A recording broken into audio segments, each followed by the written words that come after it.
right, let's get to a first conversation now. The Lagos Internal Revenue Service, that's the LIRS, has embarked on a significant digital transformation journey to modernize tax administration.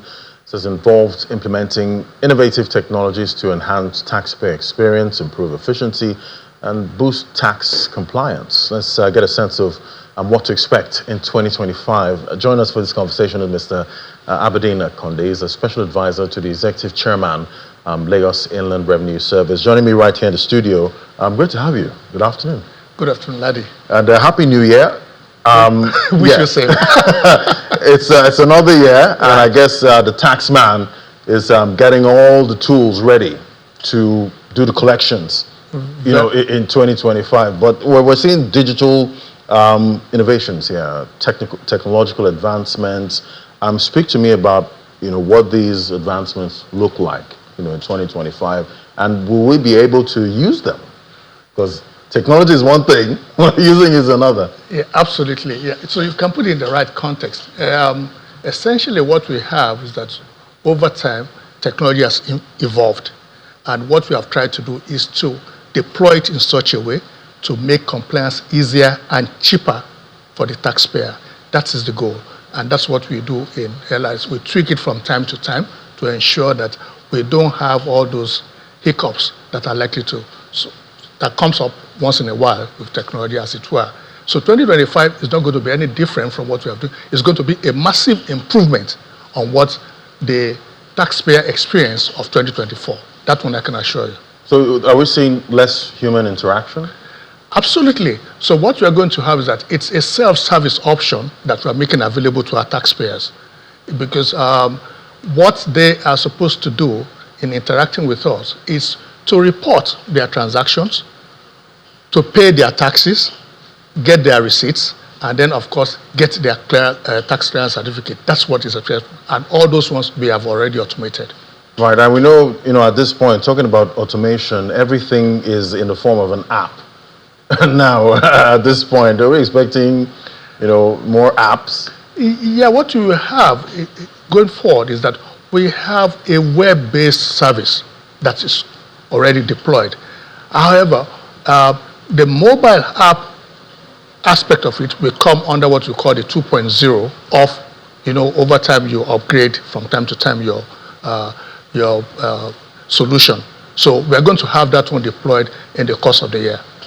And do you think this would, you know, contribute to a more, you know, streamlined process, you know, when it comes to collections? Because, you know, at the end of the day, there's still that risk, you know, when it comes to apps and applications of sometimes it's maybe downtime and all of that. Yeah, we can't say it's 100%. Anything human is not 100%. However, what we have built in place is that for every likely incident, there's a backup option with the ICT department as factored in developing and deploying this particular solution. So it's one that it's a self-protected application, so that once we have something is not working on this line, there's an immediate backup that kicks in and starts rolling for you. Well, you know, when we talk about, you know, something not working, you know, when it comes to applications, you know, you have some people that maybe don't know how to go about the technology and they need support. What kind of support do you think, you know, is available, you know, to help with such issues? Yeah, that's a very good thing about this particular app. On the app, it's on the solution itself. When you get to the site, there is what we call the chatbot. So any issue that you have, all you need to do is just type it in and the thing will respond to you. So it's AI enabled and whatever, so it makes life easier for everyone. And then, of course, aside from that front end thing that you have interface with, there's also the back end where you have people provide 24/7 response time to them. And aside from that, because we know that the spectrum of ICT savviness, if there's any word like that in English, I don't know, you understand, it's wide. So there are some people, it's because they don't have the infrastructure. There are some people, it's because they don't even have the skills. So to compensate for that, in every of our offices, we have a dedicated desk to address the issues of anybody that might need some kind of support. Now, you can also go through all our social media handles. They will also provide solutions to you. And those people at the front end that respond to you, of course, can always escalate the things that they don't know to their superiors, who will also promptly respond to you within 24 to 48 hours. And when most of this data is collected, is it real-time, updates, and would reminders, some users get reminders on these apps? Say, okay, it's time to file your tax, that kind of thing. Yes, for those taxpayers that we have updated information about them in terms of addresses and what have you, and email addresses, and their phone numbers. But before, I think the last week of December, from the last week of December up to as we are running now, they will always get notification. And then don't forget, for some of these taxpayers, we have what we call people that engage with them. They are what we call the relationship managers or account officers who are on their cases. Yes, so what they do one-on-one engagement with all these taxpayers, and then if they have any issues, it is a taxpayer that is the first point of call. That is the account officer that now, of course, addresses most of it. And actually, filing of tax returns is not as difficult as most people want to make it look. Right. Yeah, because essentially what you are doing is reporting what you have done on behalf of the government in the preceding year. So you have all the information. Now, collating and putting the information in the right format might be where the challenge is. So what they have done is that they have what they call the CSV format, which is just basically putting things in tables.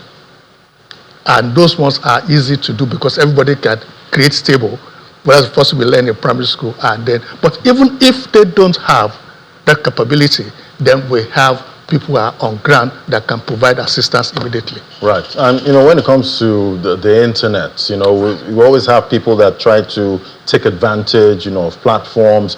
You have some that might want to wipe off, all of their default issues, when it comes to tax. So cybersecurity, that's definitely going to be an issue. What's the plan? We are big on that. In fact, the head of our ICT, they have what they call the data protection unit and what have you. So it's a major investment that the agency has done over time for data safety and security and confidentiality, because the taxman has an obligation to protect not only you yourself, but also the information that you have voluntarily sent to the taxman. He has an obligation to do that. In fact, the severest punishment that you have under the law is for a taxman to willfully disclose the information of a taxpayer. So that's why, that tells you how important that one is for us. And I see there's a drive for a paperless, environment. How would digital signatures work, with the platform? Yeah, because essentially in the process of when you are registering yourself or registering your organization, there are some necessary protocols that have been put in place that ensures that it is only those who are enabled. If there's no compromise from your own end of your identity, then you don't have any issues with all those ones. So because it's at the inception, at the initial stage when you are onboarding you, that all those security measures have been put in place. And subsequently, the other legs of ensuring that you are dealing with the right person, with the right company, and with the right taxpayer, and with the right taxman. All those have been put in place in the logic. They call it, I think it's a logical security thing that they've put in place to ensure that we don't have a compromise of the identity, the data, and of course the security of each and everyone that is interfacing with us on that platform. All right, so it's a brand new year. What are we expecting for collection?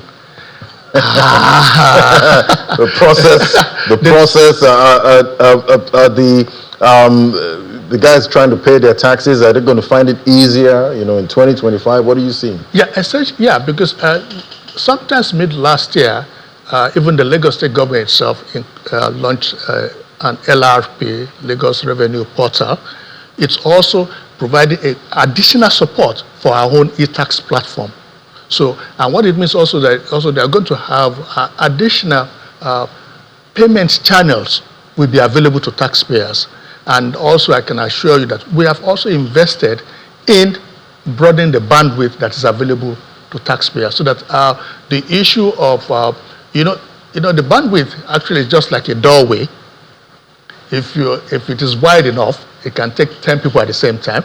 But if it is narrow, then it's only 2 or 3 people that can pass through. So what we have done essentially is to widen that bandwidth. We've invested in it. And so people should have seamless interaction with our platform in terms of payments of their obligations to us, in terms of they're getting receipts for what they have done.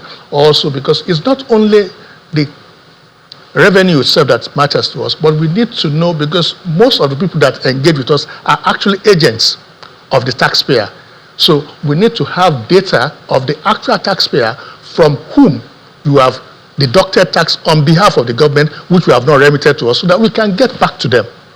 That way, our taxpayers should expect this year, which they've been receiving, some of them that they'll be getting notification when payments are made on their behalf, so that when they also want to file, it will become easier for them. All right, we'll definitely be looking out for all of that. Thank you so much. Always great to have your perspective, Mr. Aberdeen Akonde. He's the Special Advisor to the Executive Chairman, LIRS. Thank you very much. Please, the tax is important, and it's the thing that helps us to finance activities of government. And then also, it's also important that the employers should file returns, and the deadline is 31st of January 2025. All right, you heard it from the taxman right there. All right, we'll take a break now. When we come back, we're going to head straight to the markets. That's the moment. Just stay with us.